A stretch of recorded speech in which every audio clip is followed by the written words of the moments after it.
रहीम अस्सलाम वालेकुम नाज़रीन, मैं हूं याहिया जावेद बांडे और एक और प्रोग्राम के साथ आपकी खिदमत में हाजिर हैं।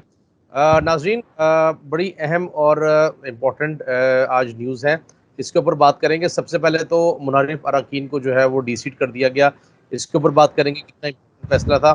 फिर ब्रिगेडियर साहब दो छोटी छोटी खबरें भी आपके साथ शेयर करेंगे, बड़ी इम्पोर्टेंट और इंतहाई जो है वो अहम खबरें हैं, उसके ऊपर बात करेंगे। फिर इमरान खान साहब का जो है वो जलसा कितना कामयाब रहा, और इमरान खान साहब के हवाले से कहा यह जा रहा था कि आज वो लॉन्ग मार्च का ऐलान करेंगे, लेकिन लॉन्ग मार्च का ऐलान क्यों नहीं किया गया, इसके ऊपर बात करेंगे।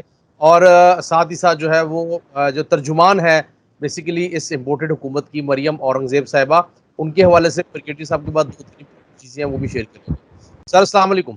जी वालेकुम सलाम। वालेकुम अस्सलाम।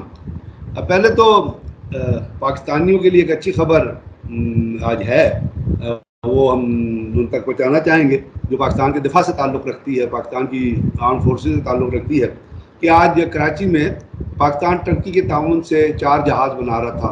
एक अभी टर्की की शिप यार्ड में बन रहा है PNS बाबर, तो आज एक PNS बदर है, उसकी लॉन्चिंग हुई है, जो पाकिस्तान के नेवल शिप यार्ड में पाकिस्तान और टर्की के ताउन से बना है। वो मिल्जम क्लास मिल्जम प्रोजेक्ट है, जिसके अंदर 4 शिप्स बनने हैं। और उसकी में ये जो PNS बदर जो है, इसकी बुनियादी खसूसियत ये है कि ये surface to surface missile, surface to air missile और एंटी सबमरीन जो मिसाइल हैं उससे लोडेड है। और ये कमीशन हुआ है पाकिस्तान नेवी में। तो साफ जाहिर है कि जब एक इस किस्म का जहाज़ कमीशन होता है तो उससे पाकिस्तान के समंदरों की, पाकिस्तान की नेवी की, पाकिस्तान की आर्म फोर्स की जो है वो दिफाई सलाहियत इजाफा होता है। और आपने देखा होगा कि पिछले दिनों में इंडियन सबमरीन 2 के 3 दफ़ा पाकिस्तान की पानी की हदूद में आई, और हमारी नेवी ने अल्हम्दुलिल्लाह उसको डिटेक्ट किया। और वो न्यूक्लियर सबमरीन थी, जो पाकिस्तान नेवी की एक बहुत बड़ी क्वालिटी है, पाकिस्तान नेवी की एक बहुत बड़ी सलाहियत है। और आज इस शिप की इंडक्शन से हमारी नेवल सलाहियतों में, नेवल पेट्रोलिंग में, नेवी के बेड़े में एक बड़ा काबिल कदर इजाफा होगा। और उम्मीद है कि जो टर्की में जहाज़ बन रहा है वो भी जल्दी कमीशन होंगे, और इस तरह 4 जहाज़ जो है पाकिस्तान नेवी के बेड़े के अंदर आ जाएंगे। दूसरी बात जो आपने अर्ज़ की वो मैं यहाँ पर जिक्र करना चाहूँगा। शहबाज शरीफ ने इस लॉन्चिंग में भी बात अपनी तकरीर की थी, उसके बाद भी उन्होंने एक तकरीर की, और बड़े दुख की बात है वो, जो मैं आपसे बार बार कहता हूँ, मेरी बात याद रखिएगा। हज़रत अली करमुल्लाह वजह का कौल है कि जिस पे एहसान करो उसके शर से डरो। तो ये जो लोग इम्पोर्टेड गवर्नमेंट है, जो अमेरिका की मदद से यहाँ आए हैं, जहाँ पे क्रिमिनल सारे जो हैं उस पर बेल पे, वो लोग इस के अंदर बैठे हुए हैं। उनमें मनी लॉन्डर भी हैं, कातिल भी हैं, कब्जा ग्रुप भी है, चोर भी हैं, डकैत भी हैं। सबसे बड़ा डकैत वो बाहर बैठा हुआ है, जिसका नाम, जो अपना जाली खून दे के प्लेटलेट्स करा के बाहर गया था, वो बाहर बैठा हुआ है, जो एजेंसीज मुसैद और रॉ और इनसे के ऑपरेटर से मुलाकात कर रहा है। आज शहबाज शरीफ ने तकरीर करते हुए कहा लाडले, इमरान खान को उन्होंने लाडला कहा, लाडले को मुख्तदिर हल्कों ने, यानी वो पाकिस्तान के अदारों पे दोबारा तनकीद कर रहे हैं अपनी नीच जहनियत को जाहिर करने के लिए, अपनी थर्ड क्लास कैपेबिलिटी, जिससे वो इन चीज़ों पे, वो पावर हंगरी थे ना, क्या कि कब्जा कर लो, कब्जा कर लो, वो समझा कब्जा ग्रुप है। अब डॉलर जो है वो 205 रुपए का हो गया है, आज घी जो है 60 रुपए महंगा हो गया है। मनी बुर्गी में 100 रुपया करके कुकड़ी चोर ने 1 अरब रुपया बचा लिया है, जिसको आज धक्का दे दिया गया है चीफ मिनिस्टरशिप से। उसने आज जो बयान दिया है वो इंतहाई नाकाबिल यकीन और इंतहाई मुतरज़ा बयान है, जब वो कहता है जी लाडले को मुख्तदिर हल्कों ने सपोर्ट किया। और शर्म करो बेशर्मो, तुम अमेरिका की मदद से यहाँ आए हो, तुम्हारे अंदर काबिलियत नहीं है। वो शहबाज शरीफ ने आज तमाम हदें पार कर ली हैं, जब उसने पाकिस्तान के जो मुख्तदिर अदारे हैं, जिसमें आपकी अदलिया भी आती है और बाकी इदारे भी आते हैं, उनको क्रिटिसाइज़ किया है। तो कोई शर्म करनी चाहिए कि आप को अमेरिका ने लाके यहाँ बिठाया है, आपके अंदर सलाहियत कोई नहीं है। 1600 अरब की आप मनी लॉन्डर है, आपका बेटा जो है न सिर्फ ये कि मनी लॉन्डर है बल्कि मुर्गी चोर भी है, उसके बावजूद भी आपको शर्म नहीं आती। तो फिर क्या क्या सियासत है? फिर पाकिस्तान कहाँ पे जाके आप खड़े हुए, किससे आप बातचीत कर रही है? हुकूमत खुद भी चल रही है, डॉलर 205 रुपए का हो गया है, और आप इधर उधर जो है वो दूसरों के ऊपर ब्लेम करते फिर रहे हैं। और क्या आपने वर्कआउट नहीं किया था कि क्या आप गवर्नमेंट में प्रॉब्लम आएंगी? अगर वर्कआउट नहीं किया था तो आपसे बड़ा बेवकूफ़ कोई नहीं है।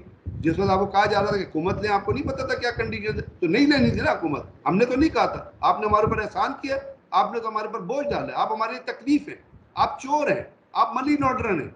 पाकिस्तान गवर्नमेंट को, आप पाकिस्तान के लोग आपको एक्सेप्ट नहीं करते, आप फोर्सफुली आए, आप अपने आप को बेच के आए। वो लोग हैं जो 20-20 करोड़ रुपए बिक के आए हैं, तो अजीब बात करते हैं। तो एक बड़ी दुख की बात है, सोचना चाहिए बात करने से। और पाकिस्तान पब्लिक को अब पता हो जाना चाहिए कि कोई कौन कितने पानी में खड़ा हुआ है, कितने पानी में खड़ा। हमारे ऊपर कोई एहसान नहीं किया आपने हुकूमत लेके, आपने अमेरिकन की ख्वाहिश पूरी की, आप उनके एजेंट हैं पाकिस्तान में। तो आप खुदा के वास्ते नहीं चलता तो चले जाइए छोड़ के, पाकिस्तान की हालत आपके बगैर ज्यादा बेहतर होगी। सर अगर इसी से रिलेटेड इम्पोर्टेड से अगर हम आ जाएं, आज जो फैसला आया, बड़ा तारीखी फैसला है इलेक्शन कमीशन का, 25 अराकीन को जो है वो डीसीट कर दिया गया, इसके ऊपर आप क्या कहेंगे और आगे क्या होने जा रहा है? सर वो इमरान खान जाते हुए उसने कहा था, पूछा था डायरी उठा के, कोई रह तो नहीं गया पीछे मेरे खिलाफ, तो उसका कोई वजह थी। और जितने लोग, मैं तो ये देखता हूँ कि थोड़ी सी अरसे में मैं तजिया करता हूँ कि जिसने इमरान खान की मुखालफत की है वो बिल्कुल जलील ही होकर रहा। अब ये जो 25 अरकान थे, इनको सोचना चाहिए था कि आप पीटीआई के टिकट पे आए हैं, आप जाके चलो अगर कोई कैलिबर का आदमी होता, कोई अच्छा सियासतदान होता, रेस्पेक्टेड सियासतदान होता।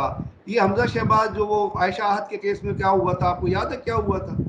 ये जो बगैर जब हुकूमत में नहीं था तो लोगों से पैसे पकड़ के पोस्टिंग्स कराया करता था। ये जिसने मुर्गी का जंजाल यहाँ पे बना किया, मैंने आपको कहा कि ये इतने अरसे में 1 अरब रुपए कमा गया। ये जो रोजाना फैशन करके और वो मेकअप करा के आके बैठा हुआ होता है, यार इस किस्म के चीफ मिनिस्टर होते हैं। तो जो अरकान डी सीट हुए हैं उनको सोचना चाहिए था, उनमें बहुत अच्छे अच्छे लोग। मुझे बड़ा अफसोस हुआ था, मैं आपसे कह रहा हूँ, जब जहांगीर तरीन साहब ने जो हमजा से हाथ मिलाया, बिकॉज जहांगीर तरीन मेरे बहुत अच्छे दोस्त हैं, and he one of the best politicians इन पाकिस्तान। सबसे ज्यादा टैक्स पे करते हैं, बड़े रिप्यूट के आदमी, बड़े नेक आदमी, क्लीन आदमी है, इज अ क्लीन पर्सन। उन्होंने जब हाथ मिलाया हमजा शहबाज से, मुझे दो अलीम खान साहब की बड़ी मतलब रेपुटेशन है, वो एक बड़े बिल्डर है। अलीम खान के ऊपर कोई केस नहीं है फ्रॉड का या किसी और कोई चीज का। उन्होंने जाके हमजा से हाथ मिलाया तो मुझे अफसोस हुआ था। इनको सोचना चाहिए कि हाथ किससे मिला रहे हैं। अगर पीएमएलएन में अच्छा कोई सियासतदान था तो उससे मिला लेते। तो साफ ज़ाहिर है, जब आप आर्टिकल 63A की भी तशरीह आ गई है और रूल भी ये कहता है कि आप फ्लोर क्रॉसिंग नहीं कर सकते, तो फिर इलेक्शन कमीशन ने यही फैसला देना था। अफसोस है कि इसमें से बहुत अच्छे अच्छे लोग सीट हो गए। जो पीटीआई में होते हैं तो उनकी ज़्यादा रेपुटेशन भी बनती है और आने वाले इलेक्शन को बेहतर तरीके से लड़ सकते हैं। लेकिन अब अच्छा हुआ कि इससे ये शख्स जिसकी मैंने आपको क्वालिटीज़ का जिक्र किया है, ये तो कम से कम हमारे सीन से गायब होगा। अब इसके खिलाफ फर्द जुर्म फौरन लगनी चाहिए। अब अदालत को चाहिए कि अब इसको ये डिमांड होनी चाहिए कि अब इसको जमानत ना मिले, इसके खिलाफ फर्द जुर्म फौरन आयद करें, ताकि इसके खिलाफ चार्ज हो और इसको उस चीज़ की सजा मिले जो इसने चपरासियों के जरिए और बाकी लोगों के जरिए मनी लॉन्ड्रिंग किया। इस वक्त अब लोगों को इससे ज़्यादा बर्दाश्त नहीं करना चाहिए, और अगर ना हो तो हमें प्रोटेस्ट करना चाहिए इस चीज़ के खिलाफ। सड़कों पर निकल के हमें इस चीज़ के खिलाफ पीसफुल एहतजाज करना चाहिए कि आपने ये मनी लॉन्ड्रर हमारे ऊपर जो बैठे हुए हैं, इनके ऊपर फर्द जुर्म क्यों नहीं आयद की जा रही है। ये वक्त का तकाजा है, इंसाफ का तकाजा है कि इनको कटहरे में ला के सजा दी जाए, जो उन्होंने पाकिस्तान के टैक्स पेयर्स का पैसा खाया है और किस तरह पाकिस्तान की इकोनॉमी को गैरत, पाकिस्तान की इकोनॉमी को उन्होंने तबाह बर्बाद करके रख दिया है कि आज हम ऐसी जगह खड़े हुए हैं कि हमें कोई मुल्क मदद देने के लिए तैयार नहीं है। ये इसलिए है कि आपकी जो लीडरशिप है उसकी रेपुटेशन बड़ी गंदी है। और जो कुछ CNN की अपना इंटरव्यूअर ने बिलावल भुट्टो का इंटरव्यू लेते हुए कहा है, वो लोग सुन लें। उसने कैटेगोरिकली कहा है कि आपके यहाँ क्रिमिनल लोग हैं, आप इंपोर्टेड गवर्नमेंट है। इंपोर्टेड गवर्नमेंट का हैशटैग दुनिया में सबसे ज्यादा चला है। ये मैं नहीं कह रहा, ये CNN की एंकर कह रही है जो बिलावल जी भुट्टो बिल्कुल का। ऐसे ही है, बिल्कुल ऐसे ही है। सर अच्छा, थोड़ा सा आप आगे चलते हैं, इस पे बताइएगा कि इमरान खान साहब ने आज जलसा किया, जलसे के अंदर जो है वो उन्होंने एक्सपेक्ट ये किया जा रहा था कि वो तारीख का ऐलान करेंगे, मगर उन्होंने नहीं किया। तो आप क्या समझते हैं, बैकडोर रवाबित कुछ चल रहे हैं जहां पर मामलात जो है वो कहीं किसी ना किसी जो है वो आगे पेशरफ्त हो रही है?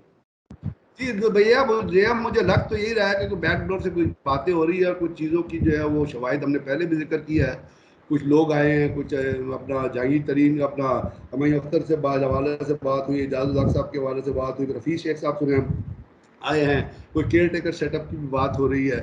एक तो बात मैं ये करता चलूँ कि बार बार जो है PMLN के लोग बहुत मईशत का जिक्र करते हैं, कर्ज़ों का जिक्र करते हैं। मैंने आपसे पहले भी बताया कि जब इस हुकूमत ने जो इतना कर्ज लिया था, उसमें उन्होंने कर्ज वापस किया तो $8 मिलियन जो 8 वो रह गया था। जो नवाज शरीफ की हुकूमत जो छोड़ के गई थी उसका भी हमने अपने पिछले वीलॉग में जिक्र किया था, तो वो कर्जा भी इन्होंने कैरी फॉरवर्ड किया। और जो इन्होंने जियो न्यूज़ का एक प्रोग्राम चला था उसके मुताबिक जो पीटीआई की गवर्नमेंट ने कर्जे अदा किए थे वो थे 5 अरब 4 लाख डॉलर अदा किए थे।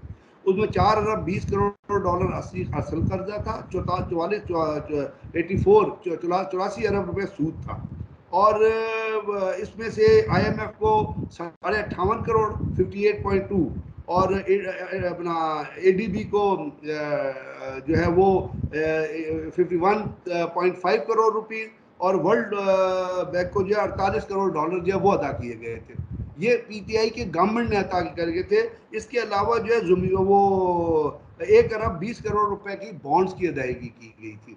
तो आप किस तरह कह सकते हैं कि पीटीआई की हुकूमत, ये तो चीजें हैं जो अदारा शुमारियात दे रहा है। इसके अलावा आप देखिए पीटीआई की हुकूमत ने गंदम की कीमत को 2200 रुपए पे लेके चली गई, उसका आवाम को कितना फायदा, किसानों को कितना। तो इमरान खान साहब जब कहते हैं तो ठीक कहते हैं कि जी किसानों को हमने फायदा पहुंचाया, इंडस्ट्री को बताया, करंट अकाउंट डेफिसिट आपका कम हुआ। अब ये आके जो करते रहते हैं, जो कुछ कर रहे हैं, वो आपको आज के जलसे में नजर आ गया कि लोग इसको एक्सेप्ट करने को तैयार नहीं है। फैसलाबाद हो गया, स्वाबी हो गया, मुल्तान हो गया, अपना गुजरावाला हो गया। गुजरावाला में आपने फैसलाबाद देखा, मुल्तान में आज आप एक कह सकते हैं कि ठाटे मारता समंदर। और जो सबसे बड़ी जो बात है वो ये है कि उसके अंदर और ख्वातीन की भरपूर पार्टिसिपेशन है।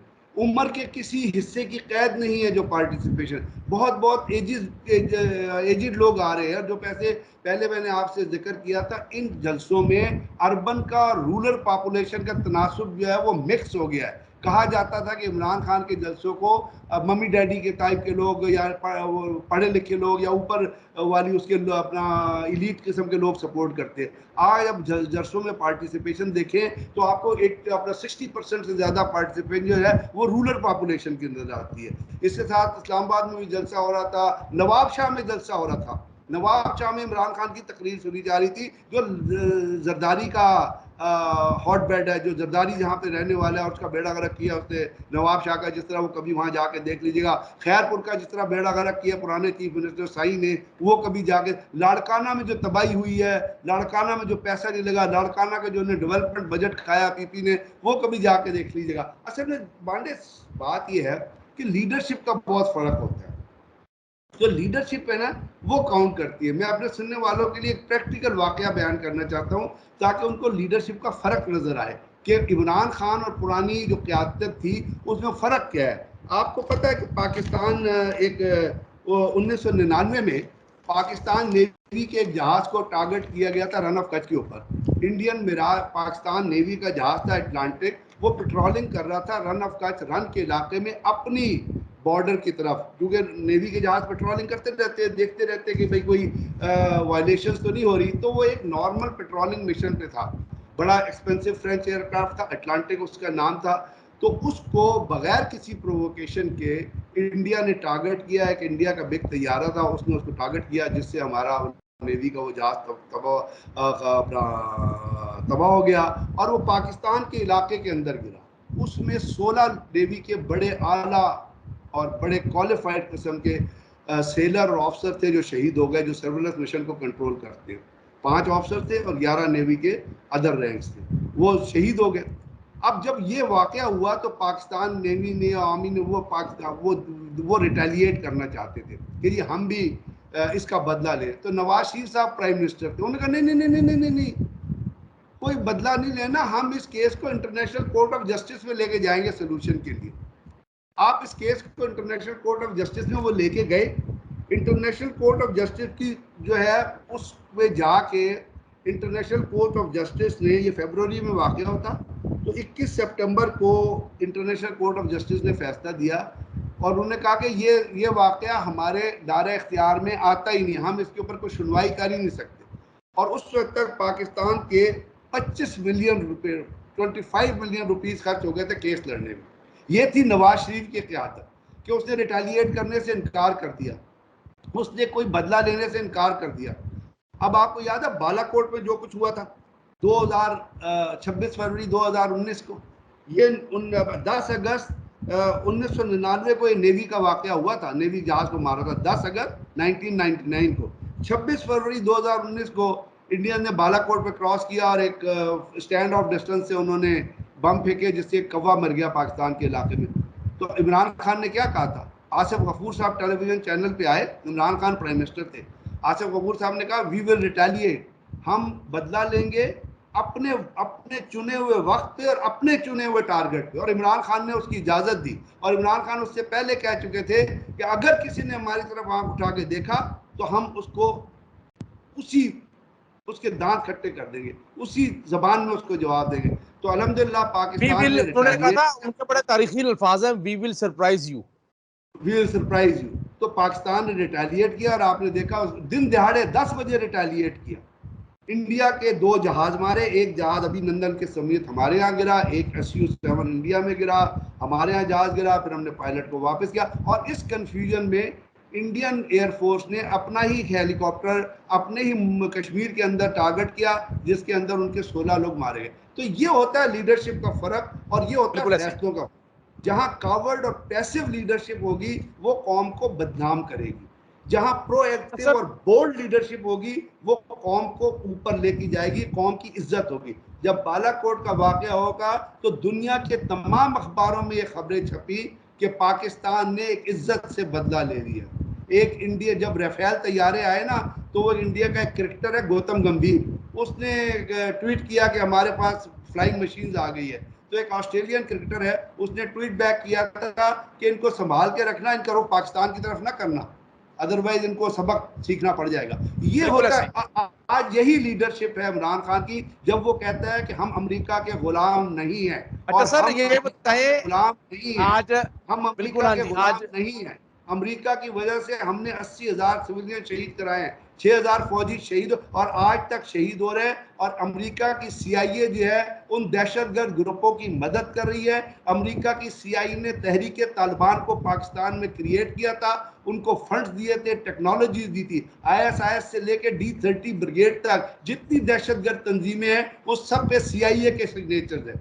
अमेरिका ने इराक को तबाह किया, लिबिया को तबाह किया, इराक को तबाह किया। सर्च कोर्ट इंक्वायरी हुई इंग्लैंड में, उन्होंने कहा कि इराक के पास कोई WMDs नहीं थे, कोई अटैक करने का जवाब नहीं बनता था। टोनी ब्लेयर ने झूठ बोला, जॉर्ज W बुश ने, बुश द लेसर ने झूठ बोला। इनके खिलाफ वायर क्राइम्स के तहत मुकदमा चलना चाहिए था, लेकिन नहीं चला। नहीं लोगों ने, क्योंकि वहां पे कहते हैं माइट इज राइट, UNO उनकी सपोर्ट में खड़ी है। UNO जिसको बनाया गया था दुनिया में अमन कायम करने के लिए, वो UNO अब दुनिया में जंगे कर रही है, जंगों के लिए लाइसेंस दे रही है, दहशतगर्दी के लिए लाइसेंस दे रही है स्टेट्स को। कभी नॉन स्टेट एक्टर काम करते थे, अब तो स्टेट्स इन्वॉल्व हो गई दहशतगर्दी में। और America is an example which is fully involve in जो टेररिज्म फैलाने के लिए दुनिया में। तो इमरान खान अगर ये कहता है कि हम अमेरिका के गुलाम नहीं है, तो हम अमेरिका के वाकई, और हमें इस चीज पे खड़ा होना चाहिए। हम गुलाम इसलिए रहे कि पहले हमारे लीडर लेट जाया करते हैं, जैसे मैंने बताया। जी सर, लास्टली ये बताइएगा कि मरियम औरंगजेब के हवाले से आपके पास कुछ अहम। सर मरियम औरंगजेब से मैं क्या कहूँ, मैंने आपसे पहले अर्ज किया, मरियम औरंगजेब की को कुछ सोचना चाहिए बड़ी बड़ी बातें करने से पहले। उनकी वालिदा, मैंने आपको बताया, उनकी वालिदा माजिदा एक नर्स के ग्रेड 4 की एक नर्स थी होली फैमिली में। ग्रेड 4 की नर्स की जो तनख्वाह होती है वो आपको पता है कितनी होती है। वो चली गई थी, अपना नवाज शरीफ साहब की मदर बीमार थी तो उनकी खिदमत के लिए एक नर्स चाहिए, वो वहाँ पे चली गई थी, वहाँ वो रही। अब वहाँ रह के क्या हुआ ये तो मतलब स्टोरी अलग ही है, क्या हुआ होगा। लेकिन अब जो वो है एक नर्स के पास, और जो उनके पास अब जायदादें हैं अरबों की, वो कहाँ से आई, उसका जवाब कौन लेगा? किसने उनको वो तोहफतन दिए और क्यों वो तोहफतन दिए? क्यों उनको सेनेटर बनाया गया?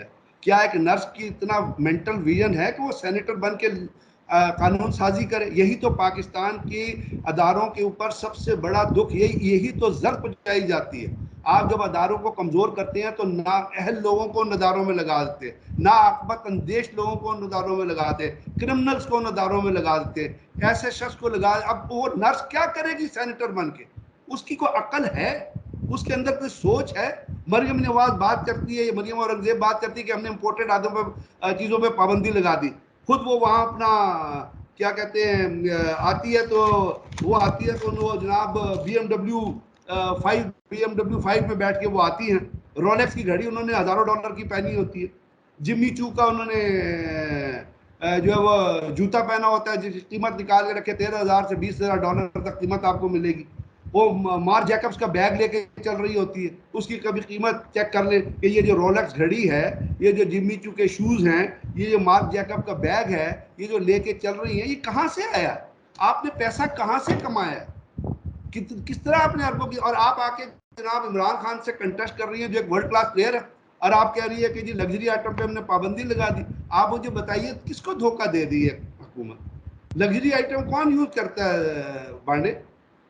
ये लोग लग्जरी खुद यूज आइटम सर, ये लोग खुद इस्तेमाल यूज कर, करते हैं, ये लोग खुद मैं यूज तो करते लग्जरी हैं। आइटम यूज नहीं कर सकता, बिल्कुल ना, मैं करता हूँ। आम आदमी तो लग्जरी आइटम यूज नहीं कर सकता। किसको ये धोखा दे रहे? बजाय इसके कि आप साले पॉलिसीज बनाएं, आप कोहेरेंट पॉलिसीज बनाएं, आप मार्केट से रिलेटेड पॉलिसी बनाएं, आप आके उन चीजों की बात कर रही है जो स्टूपिडिटी में शुमार होती है कि जब हमने इस पाबंदी लगने से आम आदमी को क्या फायदा? आम आदमी को फायदा होगा जब आप आटा जिसकी कीमत अब बढ़ गई है, 50 रुपए आज भी बढ़ी है, उसको कम करें। घी जिसकी कीमत बढ़ गई है, वो शेड हमजा के हैं मुर्गियों के, उनकी कीमत जो बढ़ गई है, आम नमक की जो कीमत बढ़ रही है, आम मार्केट में जो तबाही फेरी हुई है आपने, डॉलर जो 205 रुपए का चला गया है, एक इनफेक्टिव सी गवर्नमेंट नजर आ रही है, एक नॉन वर्किंग सी गवर्नमेंट नजर आ रही है, उसको अगर आप ठीक करें और उनकी पॉलिसी बैठ के दें तो आप ठीक है। आप मार्क जैकब का बैग लेके बैठी हुई हैं और आप इतने बड़ी बड़ी बातें कर रही हैं जो आपके कद से नहीं मिलती है। आप कल खड़ी होकर इलेक्शन लड़कर दिखा दे, अगर 4 वोट आपको मिल जाए तो हम कहेंगे कि ये आप लोगों की रिप्रेजेंटेटिव है। तो ये इस किस्म के लोग हैं जिन्होंने पाकिस्तान की सियासत को तबाह बर्बाद करके रख दिया, और इस किस्म के लीडर हैं जो उनको टिकट देते हैं।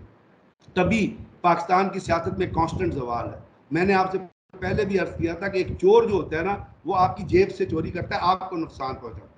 जो पॉलिटिकल थीफ होता है ना, वो एक कौम के बजट से खेलता है, एक कौम की सेहत से खेलता है, एक कौम की तालीम से खेलता है, बच्चों के फ्यूचर से खेलता है, औरतों की अपना सेहत से खेलता है, और पूरे माशरे को नुकसान पहुंचाता है। तो ये जो लोग हैं, जो कहीं कभी कोई नर्स था, कभी कोई झाड़ू दे रहा, कोई कहीं और मुलाजिम कर रहा था, कोई पुलिस में मुलाजिम था, कोई कहीं था, कोई बाहर होटल चला रहा था, कोई वैसे बैठ रहा था, उनको किसी को आपने एमपीए बना दिया क्योंकि आपका ताबेदार था, किसी को आपने सेनेटर बना दिया। तो पाकिस्तान में फिर कानून साजी किस तरह होगी आप मुझे बताओ? फिर पाकिस्तान में इलेक्शन रिफॉर्म किस तरह, जिसको इलेक्शन की सिस्टम का ही नहीं पता हो, वो इलेक्शन रिफॉर्म किस तरह करेगा? जिसको पाकिस्तान के अंदर यही ना पता हो कि इलेक्शन कराने के तरीक़ाकार क्या होते हैं, वो इलेक्शन रिफॉर्म क्या करेगा? जिससे तोहफतन पैसे लिया हो, जिसको पैसे की बख्शीश दी गई हो, उसको क्या पता कि पाकिस्तान की रियलिटीज क्या है? तो ये एक दुख की बात है। अल्लाह करे इस पाकिस्तान के अंदर डायनेस्टी, और इस पाकिस्तान की सियासत का सबसे बड़ा मसला है वो मौरूसी सियासत। बाप के बाद बेटा, बेटे और बेटे के खानदान, फिर आपके जानने वाले, फिर आपके मुलाजिम फिर आप मुलाजमों के मुलाजिम। ये पाकिस्तान के अंदर पाकिस्तान की सियासत को तबाह बर्बाद कर रही है चीज़। हमें इससे निकलना होगा, और इससे निकलना है तो हमने उन लोगों को सपोर्ट करना है जो मौरूसियत के खिलाफ है, जो मौरूसी सियासत की तरफ नहीं जाते। जैसे मैंने बताया ना, फजल रहमान साहब कल जलसा कर रहे थे, और वो कह रहे थे ये इमरान खान को कि ये आपको कत्ल कौन करेगा, आप सड़क पे जाके खड़े हो जाए तो कुत्ता भी आपको नहीं पूछेगा। तो जब वो कहते ना कि कुत्ता नहीं पूछेगा, तो अपनी तरफ इशारा कर रहे थे, कुत्ता भी आपको नहीं पूछेगा। इंसान को अपनी मेरा ख्याल असलियत याद आ जाती है, ये क्या होता है। तो ये चीज़ें हैं। मैं ये कहता हूँ कि हमारी सियासत में जो अच्छी चीज़ें हो रही हैं और जिस तरह हम एक आगे बढ़ने की कोशिश कर रहे हैं, तो हमें ये 2 पार्टी सिस्टम से इन एनी केस निकलना पड़ेगा। और अब बिल्कुल ऐसी ज़रूरत है। है कि हम फौरन इलेक्शन कराएं, इलेक्शन फ्री एंड फेयर हो, इस गवर्नमेंट से जल्दी जान छूटे, ताकि ये जिस तरह सुप्रीम कोर्ट को इंटरफेयर करना पड़ा कि आप तफ्तीशी इदारों के अंदर जो है वो पोस्टिंग ट्रांसफ़र न करें, तो इन्होंने इस तरह इलेक्शन सिस्टम का और इलेक्शन के तरीक़ाकार का बेड़ा गर्क करना है, ये मैं आपको बताता हूँ। और अगर इस बेड़ा गर्क से बचना है तो जल्द अज जल्द हमारे अदारों को, बिल्कुल जो ऐसी लोग है। हैं, उनको चाहिए कि एक न्यूट्रल सी गवर्नमेंट आए और वो आके इलेक्शन करवाए, और जिसकी जो भी बेशक, जीतता है, जो भी वो अपनी लीडर आगे जीतता है, हुकूमत वो बनाए। अपनी और बिल्कुल ऐसे ही पाकिस्तान है। की हुकूमत बनाए। बिल्कुल ऐसे ही है। बहुत बहुत शुक्रिया ब्रिगेड साहब, आपने अपना कीमती वक्त दिया। नाज़रीन, गुफ्तगू आपने सुनी है। कल जो है वो बाप बेटा की FIA के अंदर तलबी भी है, पेशी भी है। इसके ऊपर भी कल हम इंशाल्लाह ताला शो करेंगे और देखेंगे मामलात किस तरफ जा रहे हैं।